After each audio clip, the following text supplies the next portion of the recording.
Welcome, everyone, to the Konik Blueprint LinkedIn Live event. Are layoff headlines creating some anxiety about your career? And are you wondering what actions you can take to ensure you grow your career in 2023, no matter what may come? We hope to help with these questions today and give you insights that'll pay off over time.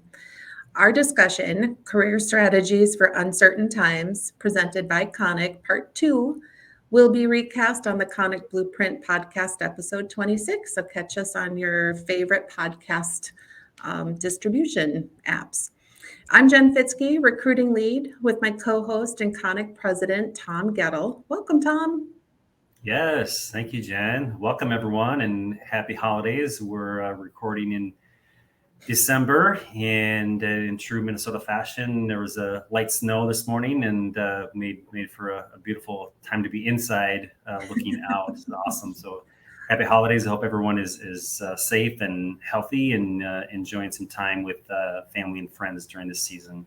I'm really excited to be here today with Jen, and we want to discuss some topics that we think are timely and helpful to our audience.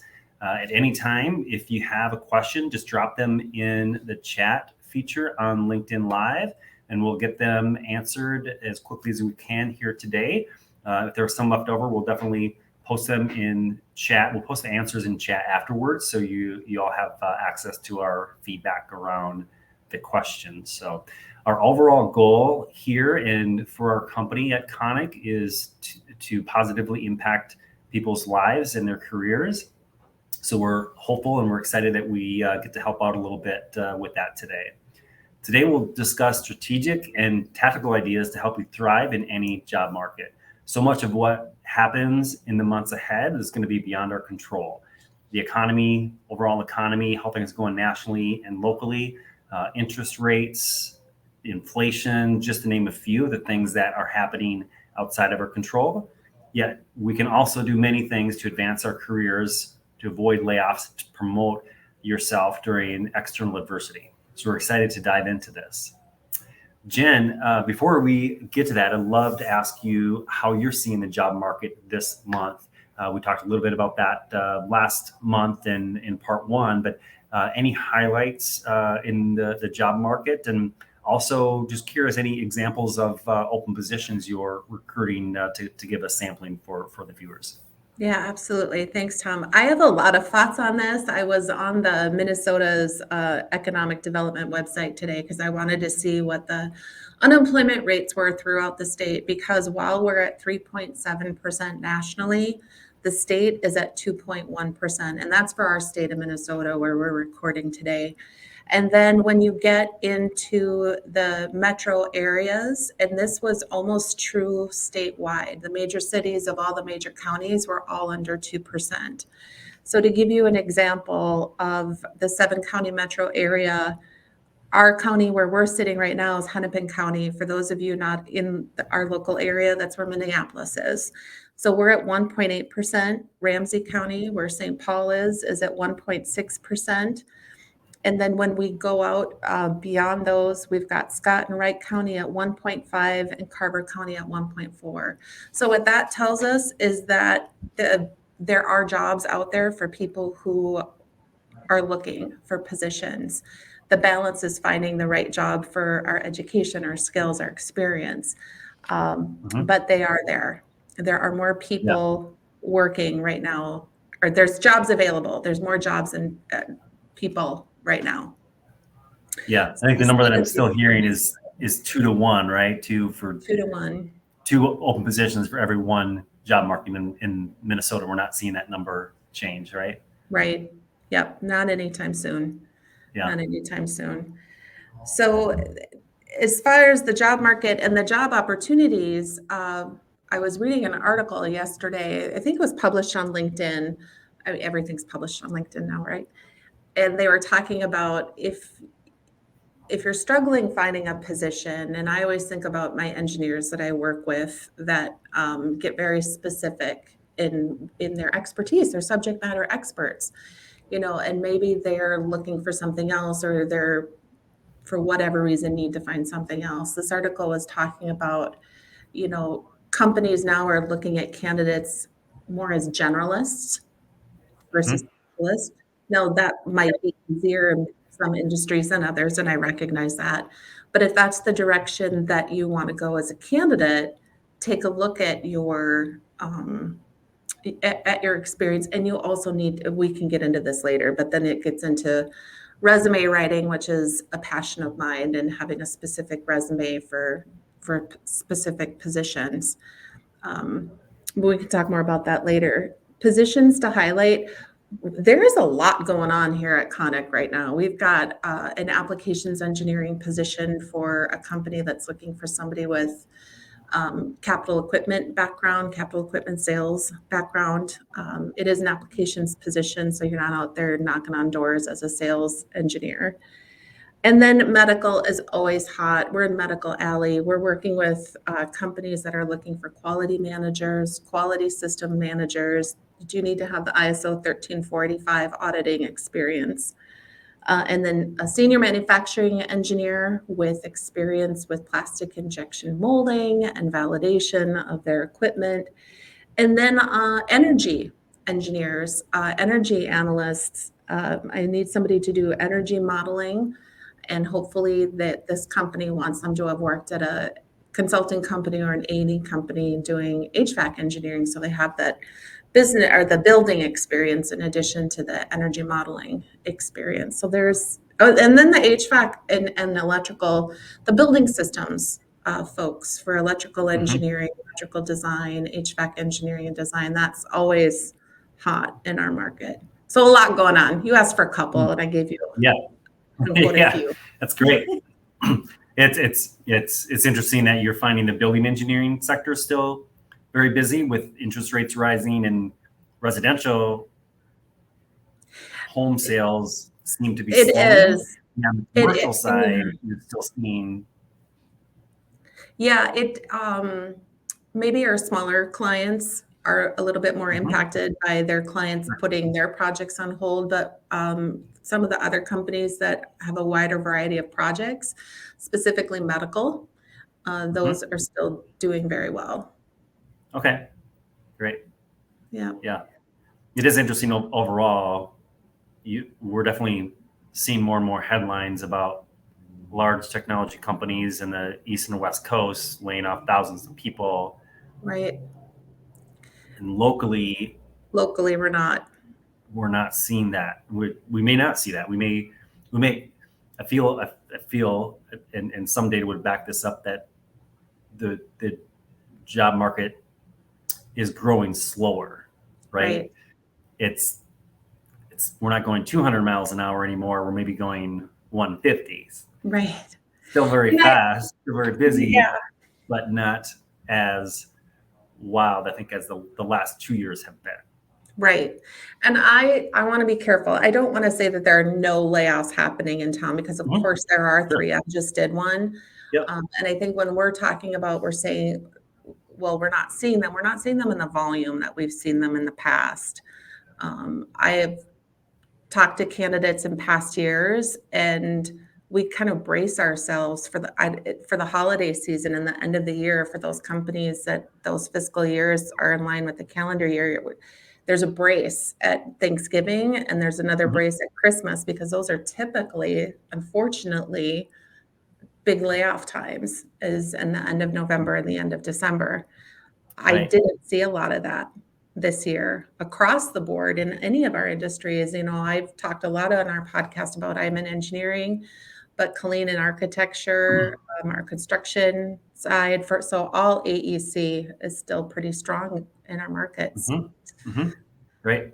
What are you seeing from the pace of decisions being made on the company side during the hiring process? Because in years past, like, companies had I feel gotten much better at deciding quickly or more quickly. Like, of course, they want and need to interview more than one candidate, but I felt in quarters past it was okay. We wrapped up our interviews. Now let's decide today what the next step is.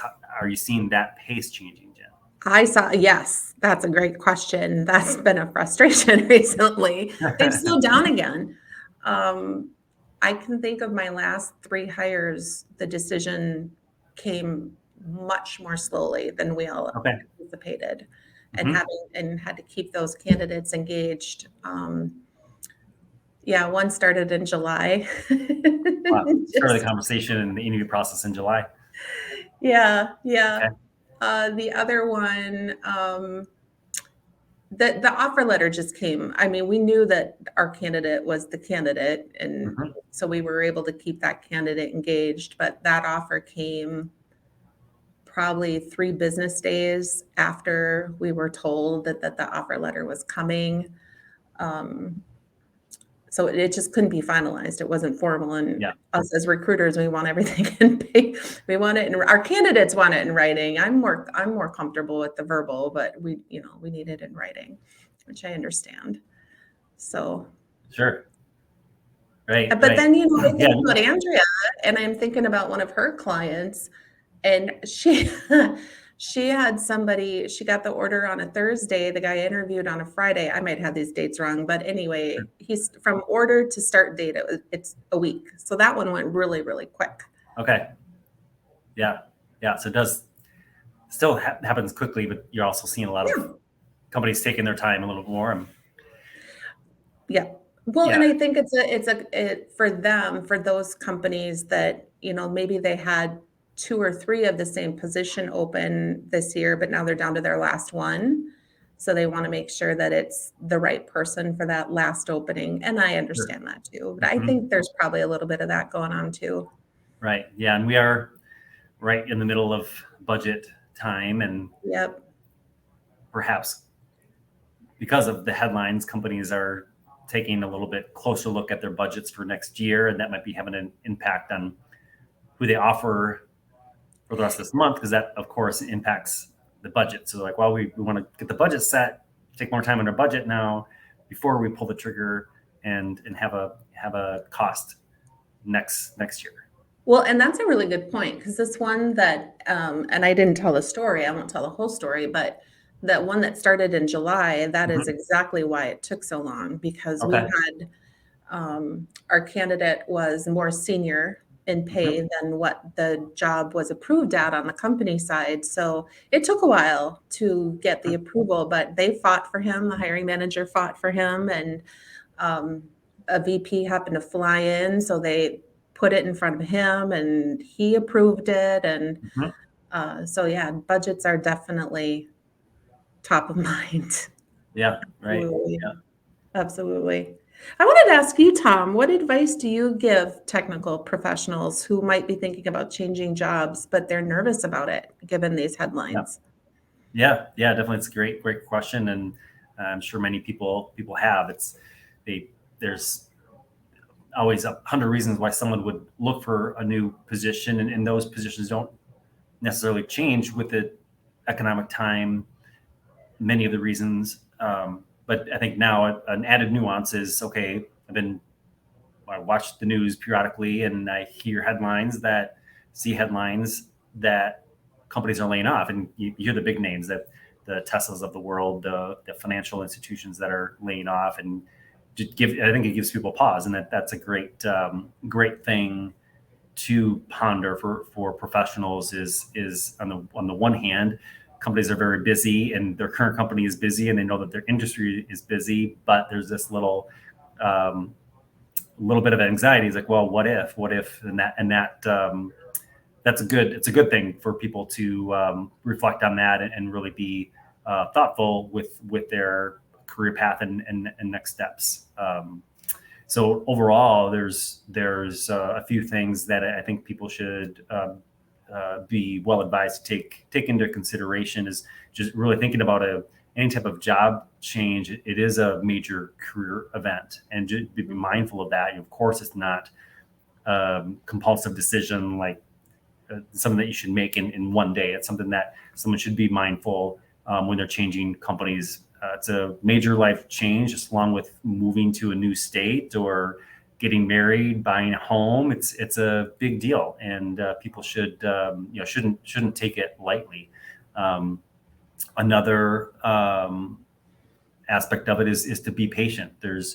Yeah. Many times, not always, but many times there's doesn't always need to be a super high sense of urgency to change jobs. It can be more of a really a strategic career decision, and to think through it and go through the process as a strategic decision. And with that, you want to be patient. It's okay to take some time to really think about changing jobs and why you should change jobs. And we spent a lot of time on that in our last podcast around what to consider around the strategy. But it's okay to take the time and research your current company, understand where the company is going, understand the trends, and research your own industry. What's happening, what is a trend, and from the broader picture, the engineering field in general, the manufacturing engineering field, or the construction field, and what's happening in terms of trends, what niche within your area of expertise is growing, and which ones align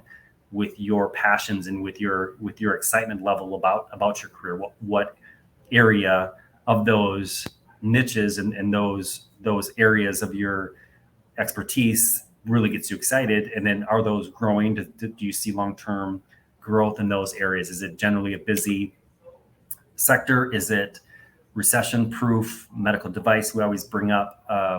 Many areas of the construction housing sector is actually quite busy, regardless of the rising interest rates. So definitely be patient, and on top of that, do your research. With any major life event, it's just really important to gather as much information as you can before you commit. And I think doing that definitely would be time well spent. And to do your research, really just gather as much information as you can about the industry through your personal network, simply meeting and talking, and being on webinars, just subscribing to online newsletters and print.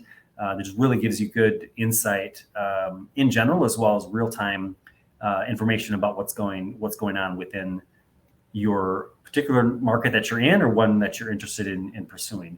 And lastly, it's my last point would be, just many times with small life events and big ones, you kind of have to take a risk.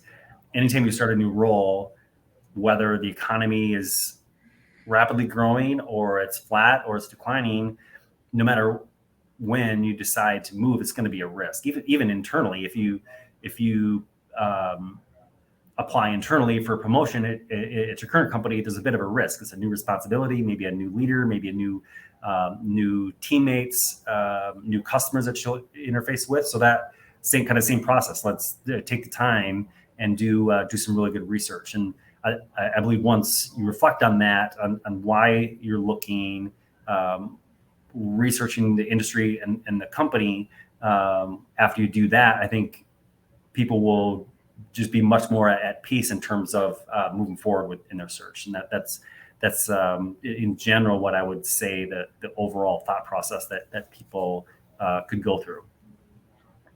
I agree with all of that. The only things I have to add are just granular. I've talked to some people recently who they're looking because of an emotion. Something happened at work, an event with a coworker, an event with a manager. And those are the times where, I just encourage those people to, okay, like you said, go back and reflect why you're really looking for a position. Maybe that's solved with a conversation with somebody, or multiple conversations, or maybe mediation. You never know. But yeah, definitely reflecting on why you really want to leave. Mm-hmm. Yeah. Whether it's to grow your career or get out of a situation and you might not be able to change the situation. Maybe it is better to growth opportunities. There's just so many reasons. Yeah. It's definitely prudent to take the time and, as much as you can, understand what's happening, and then you make a more informed decision, and it'll turn out better in the long run once you take that time, right? Completely agree. Yeah. Well, I'd love to ask you, Jen, talk a little bit about pay and compensation, and similar idea, but also when people are thinking about end of the year, annual reviews come up, and whether salary discussion happens in that meeting, or if it's a separate meeting, employees may be feeling the same ways in that between annual increases and merit increases.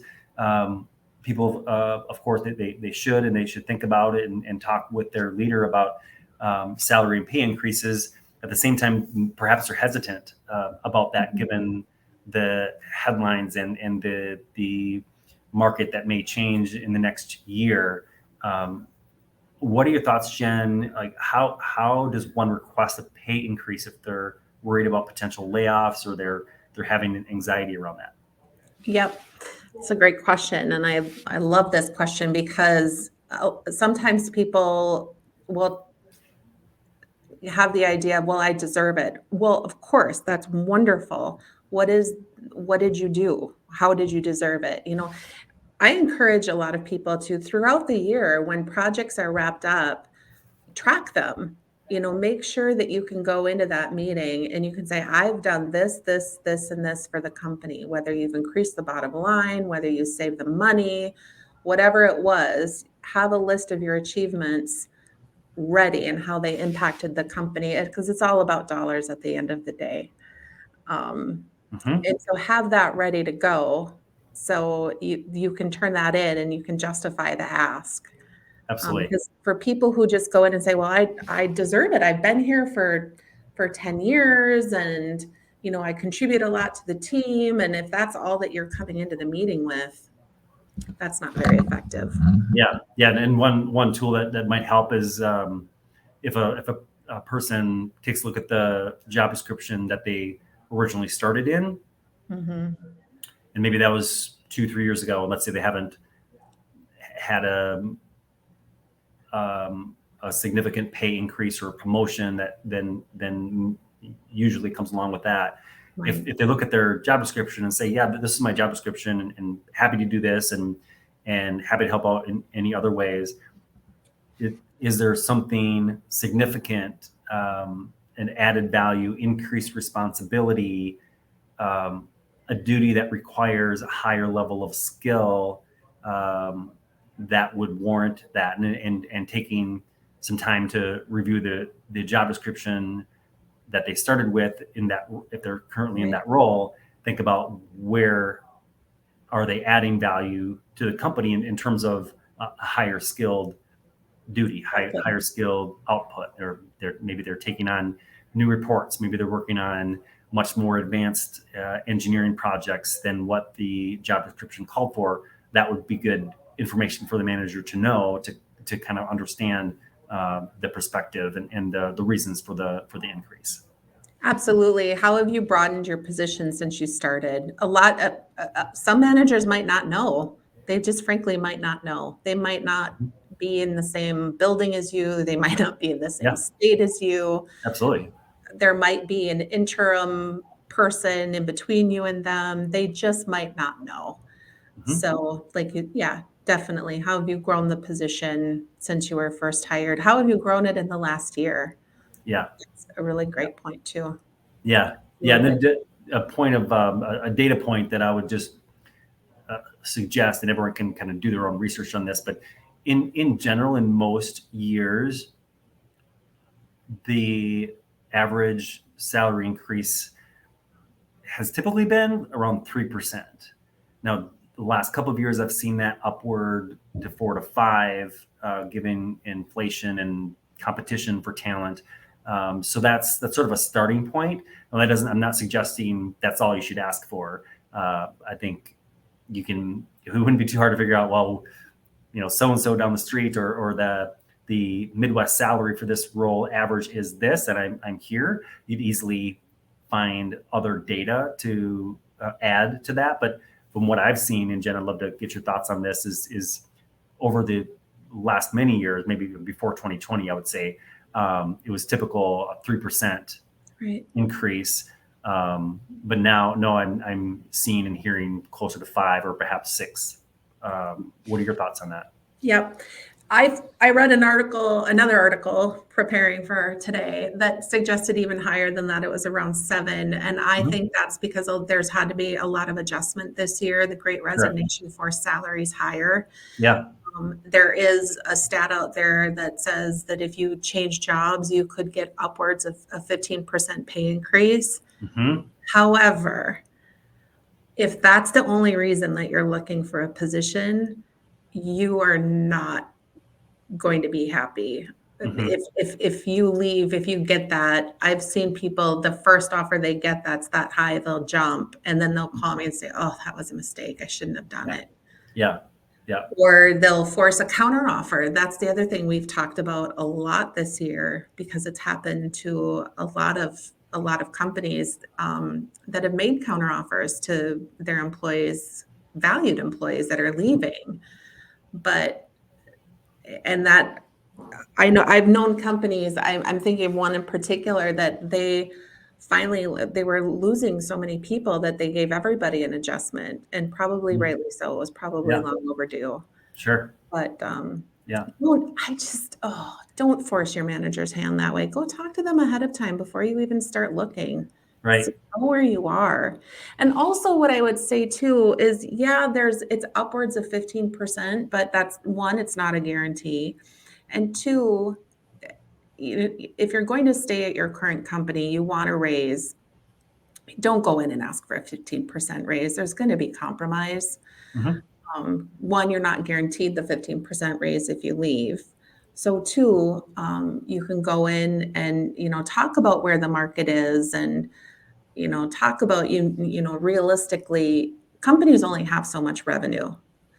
And I think that's the Mm-hmm. other thing that people forget is if you're working for a smaller company, they've got a smaller pool of revenue to pull from than other companies do, but every company has a certain percentage that they dedicate to their revenue. So you Yeah. have to be realistic Yeah. about the cost that you're asking them to spend on you. Mm-hmm. And that gets a little more into the weeds too, but we forget that because we think we deserve it. Well, that's great, and you probably do if X, Y, and Z. Right. Yeah. Yeah. Definitely. I have so many thoughts about that.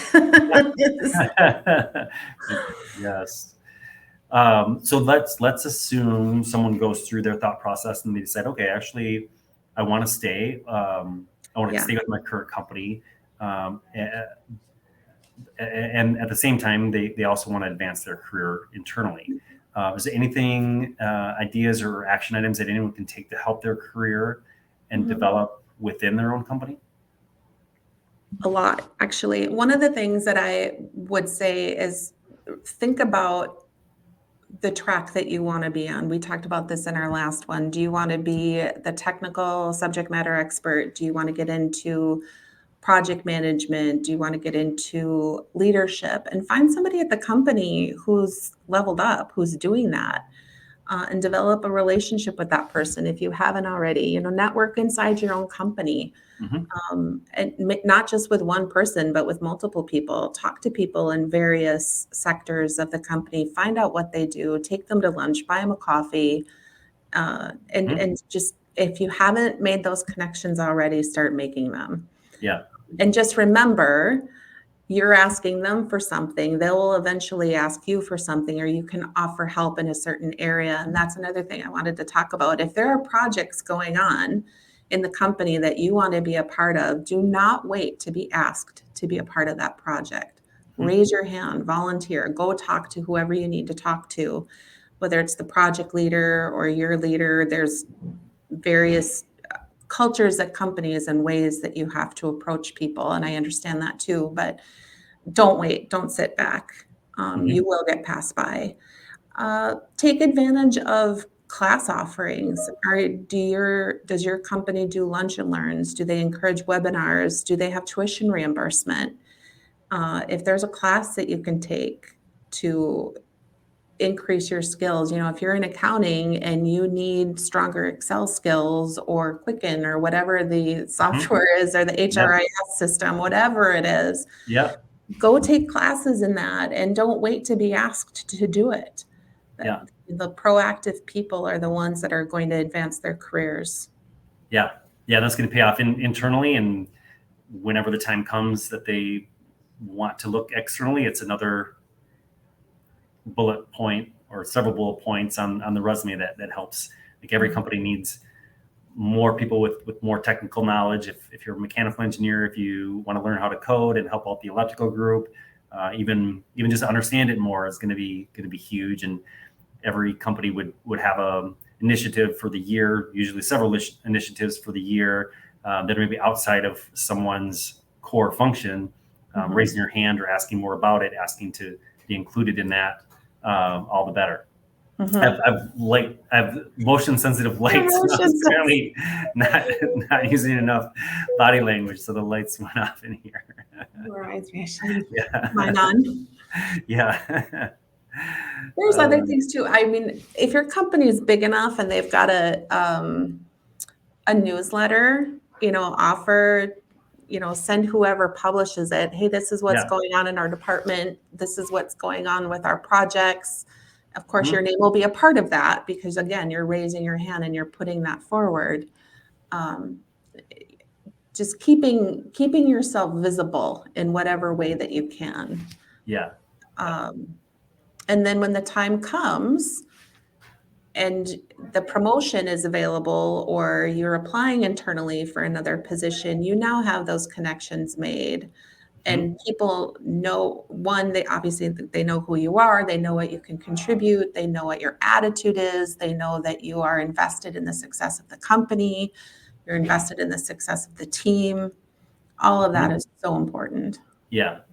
Agreed. The more you can help your leader, help the management executive team push the strategic initiatives of the company forward.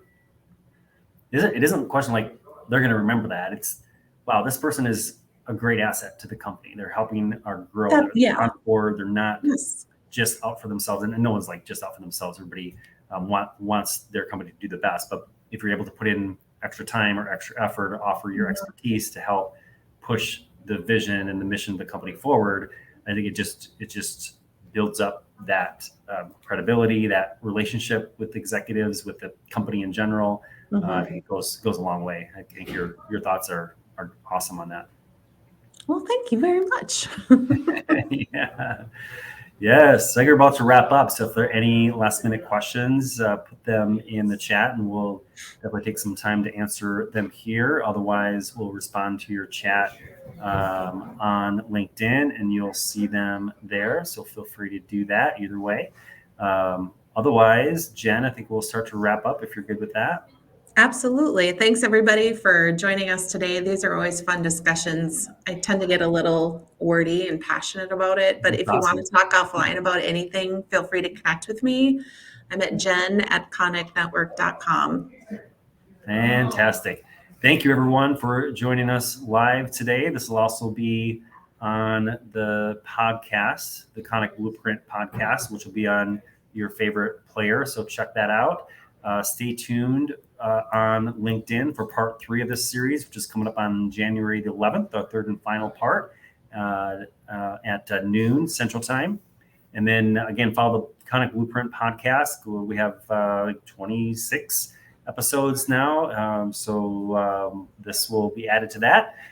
Check out koniknetwork.com for the latest job openings and also see our Career Insights blog for more information on these topics. So until then, we'll see you next time. See you next time.